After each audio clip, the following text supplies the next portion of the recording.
নমস্কার বন্ধুরা, রিঙ্কু কিচেনে আপনাদেরকে স্বাগত জানাই। চলে এসেছি আজ আমি নতুন একটা রেসিপি নিয়ে। আজকে রেসিপি হচ্ছে মতিচুরের লাড্ডু। আজ আমি দোকানের মতো মতিচুরের লাড্ডু বানিয়ে দেখাবো। আর এই লাড্ডুটা দারুণ টেস্টি হয়, খেতে খুবই ভালো হয়। তার জন্য আপনাদের কাছে পুরো ভিডিওটা দেখার অনুরোধ রইল। মতিচুরের লাড্ডু বানানোর জন্য প্রথমে আমি 1 কাপ মতো বেসন নিয়ে নিলাম। এবার বেসনটা চেলে নিব। তার জন্য একটা পাত্রের ওপর একটা চালনি নিয়ে নিয়েছি। চালনির মধ্যে বেসনটা ঢেলে নিলাম। লাড্ডু বানানোর আগে বেসনটা যদি এভাবে চেলে নেওয়া হয় তাহলে বেসনের মধ্যে যে দানা দানা ভাব থাকে সেটা থাকবে না। পুরো বেসনটা এভাবে আমি চেলে নিলাম। এবার এই বেসনের মধ্যে দিয়ে দিলাম অল্প একটু কেশরি কালার। আপনারা যদি কালারটা পছন্দ না করেন তাহলে স্কিপ করতে পারেন। বেসনের সাথে কালারটা ভালোভাবে মিশিয়ে নিলাম। যে কাপ মেপে আমি 1 কাপ বেসন নিয়েছিলাম ওই কাপ মেপেই আমি 1 কাপ জল নিয়ে নিলাম। এবারে জলটা বেসনের মধ্যে অল্প অল্প করে দিব আর মেশাতে থাকবো। একসাথে পুরো জলটা দিবেন না, তাহলে ব্যাটারটা পাতলা হয়ে যেতে পারে। অল্প অল্প জল দিয়ে মিশিয়ে নিয়েছি। এবার ব্যাটারটা ফেটিয়ে নিব। যেহেতু আমি বেকিং সোডা ব্যবহার করছি না, তার জন্য প্রায় 8-10 মিনিট সময় নিয়ে ব্যাটারটা আমি ফেটিয়ে নিয়েছি। ব্যাটারটা পুরোপুরি তৈরি হয়ে গেছে। ব্যাটারটা এমনভাবে তৈরি করতে হবে যাতে খুব বেশি গাঢ় না হয় আবার খুব বেশি পাতলাও না হয়।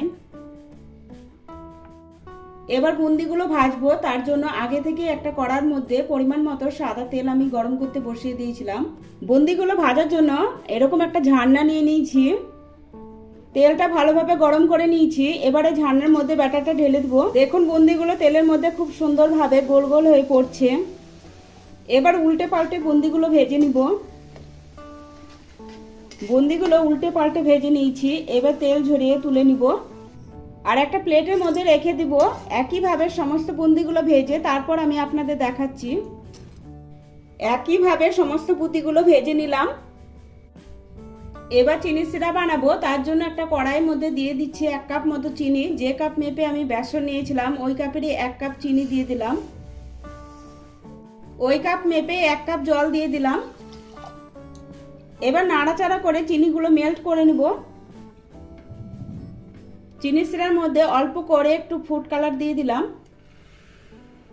ফুড কালারটা দিয়ে ভালোভাবে মিশিয়ে নিলাম। চিনিগুলো ভালো করে মেল্ট করে নিয়েছি।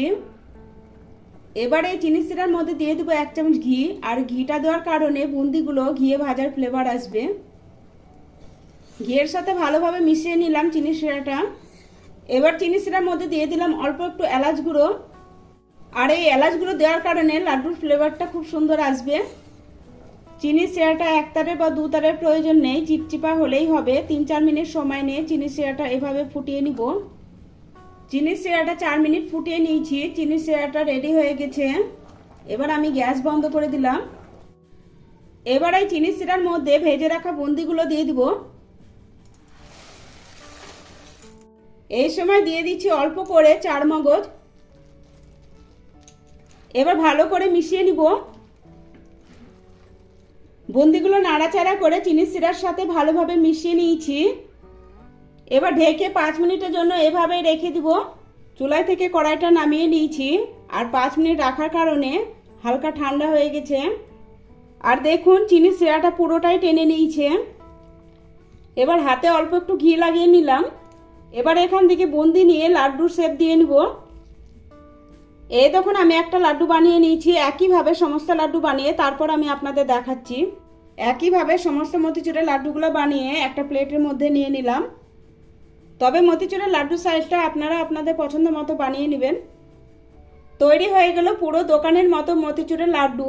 আমার এই রেসিপিটা ভালো লাগলে ভিডিওটা লাইক, শেয়ার, সাবস্ক্রাইব করার অনুরোধ রইল।